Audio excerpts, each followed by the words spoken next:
सारे संसार को अपना जानो, और हमने अपना संसार मान लिया कि जो मेरी भाषा वाले हैं वो मेरा संसार है, जो मेरे पहरावे वाले हैं वो मेरा संसार है, जो पगड़ी वाले हैं वो मेरा संसार है, जो टोपी वाले हैं वो मेरा संसार है, दूसरे नहीं हैं। तो अगर यही मेरा संसार है तो फिर हम कुएं के मेंढक से ज्यादा नहीं हैं। हम उसी छोटे दायरे में ही जी रहे हैं, हम उस कुएं से बाहर नहीं आए हैं। गुरु पीर पैगंबरों की शिक्षा कुएं वाली नहीं है, वो सागर वाली है, वो खुले गगन की वाली है, खुले आसमान वाली है। वो एक कुएं वाली नहीं है, ना उनकी सोच ना उनकी शिक्षा वो कुएं वाली नहीं है, ना वो कोल्लू के बैल वाली है जिसकी मिसाल थोड़ी देर पहले भी आपने सुनी। तो इस प्रकार से महापुरुष संतजन वो यही इंसान को ये समझाते आ रहे हैं कि जो महापुरुषों का ध्येय था, जो महापुरुषों की शिक्षाएं थीं, उसकी तरफ हम गौर नहीं करते हैं, उसको हम उतनी संजीदगी से नहीं लेते हैं। हम उसको बस एक रिचुअल तक मान लेते हैं, बस ये पठन कर लो, महापुरुषों के जन्मदिन मना लो, फलां स्थान पे चले जाओ जहां पर वो थोड़ी देर भी भले रुके थे, बस पुण्य का काम हो गया, परमार्थ का काम हो गया, बस अब सुरखरू हो गए। हमने ये दर्जा दिया, हमने ये कीमत डाली उन्हीं की जिन्होंने रिचुअल से हमें दूर रखने के लिए सारा जीवन लगा दिया, और हम उन्हीं का नाम लेकर उससे कहीं अधिक रिचुअल्स में पड़ गए हैं। जब उस वक्त इतने नहीं हुआ करते थे और गुरु पीर पैगंबरों ने उससे रोका हमें, हम उससे भी ज्यादा अब करने लग पड़े, और उन्हीं गुरु पीर पैगंबरों का नाम लेकर इससे फिर साबित हो जाता है कि गुरु पीर पैगंबरों को माना जाता है, उनकी नहीं मानी जाती है। जो उन्होंने आदेश उपदेश दिया, जो समझाया, जैसी सोच जैसी दृष्टि रखने के लिए कहा, हरगिज हमने उसको नहीं अपनाया। तो इस प्रकार से महापुरुष संतजन ये लगातार यही बात समझाते चले आ रहे हैं कि हे इंसान, तू इस प्रकार से इस बात को समझ जा। इस बात को अगर समझ जाएगा तो तेरे जीवन की चाल ही कुछ और हो जाएगी।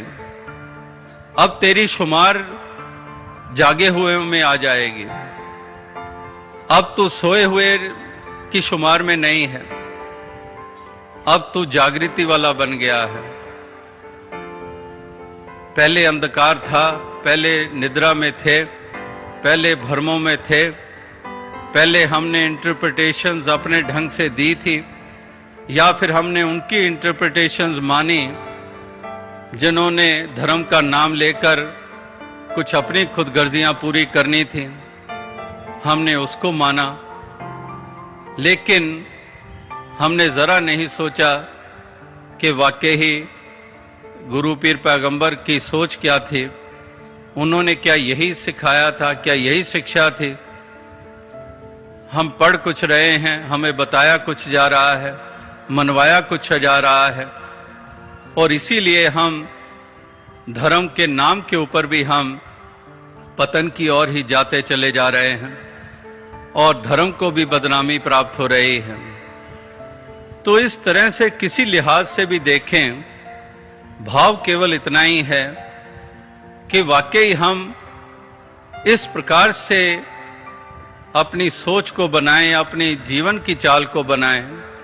आखिर कहीं अतीत था और आज वर्तमान हो गया है। अगर कल कोई इस प्रकार से बीज बोए गए थे, आज हमें वो काटने पड़ रहे हैं, तो आज अगर वर्तमान में हमने भविष्य में हम मीठा खाना चाहते हैं तो वर्तमान में हमें फिर बीज भी वही बोना होगा। इस प्रकार से इतनी चेतना, इतनी सजगता तो ये आवश्यक है। तो महापुरुषों ने कौन से बीज बताए हैं बोने के लिए? इस प्रकार से यही बीज बोने के लिए उन्होंने कहा है कि एक नाम का बीज बोलो और इस सत्य परमात्मा निराकार को अपनी इस मन रूपी धरती में इसका बीजारोपण कर दो। ये इसमें बसा और इसी से फिर मीठे फल ही प्राप्त होने हैं, इसी से ही फिर सब हमें सुगंधी वाले फूल ही प्राप्त होने हैं। ये ऐसा बीज है जिस बीज से वाकई ही एक ऐसे एक सुंदरता ही हमारे एक जीवन में आ जाते हैं। तो महापुरुष संत जनों ने भी यही कहा है कि शुद्धा बीज पोती फले रसाला गोमती। इस प्रकार से अगर हम बीज सुंदर बोते हैं तो फल हमें मीठा प्राप्त होता है। तो इस प्रकार से ऐसे बीज इस मन की धरती में हम बोते चले जाएं और इसी से एक सुंदर वृक्ष का रूप बने जो फलदार है, मीठे फल वाला, जो छायादार है, जो छाया देता है, जो फूलों से डालियां सजी हुई हैं। इस प्रकार से ऐसा एक सुंदर रूप ये हमारे जीवन में आ सकता है। तो उसी के लिए ही महापुरुष संत जन ये प्रेरित कर रहे हैं। एकत्व का जिक्र हो रहा है, यूनिटी का जिक्र हो रहा है, अवेयरनेस का जिक्र हो रहा है, प्यार भाईचारे का जिक्र हो रहा है। इस प्रकार से ये जितने भी वर्णन हो रहे हैं, जितने भी जिक्र हो रहे हैं, ये वाकई ही अहमियत रखते हैं। हर पहलू अहमियत रखता है। ये नहीं कि एक पहलू अहमियत रखता है, बाकियों को बेशक छोड़ दो। नहीं, एक एक पहलू जिसका जिक्र किया गया है, एक एक पहलू की कीमत है। हर एक पहलू विशेषता रखता है। इस प्रकार से हम हर एक पहलू को अपने जीवन में मजबूत करते चले जाएं। जैसे हमारे शरीर के अनेकों अंग हैं, तो हम नहीं कहते मेरा पांव बेशक कमजोर हो जाए, मेरा हाथ बेशक कमजोर हो जाए, मेरी आंखों की नजर बेशक कमजोर हो जाए, बाकी सब ठीक रहे। नहीं, हम कहते हैं कि मुकम्मल शरीर पूरे का पूरा ये तंदुरुस्त रहे, सही रहे, ठीक रहे।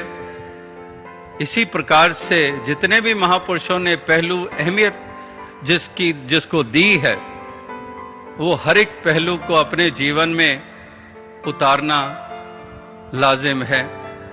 और इस प्रकार से यही शुभकामना अरदास की जाती है कि दातार कृपा करे कि ऐसी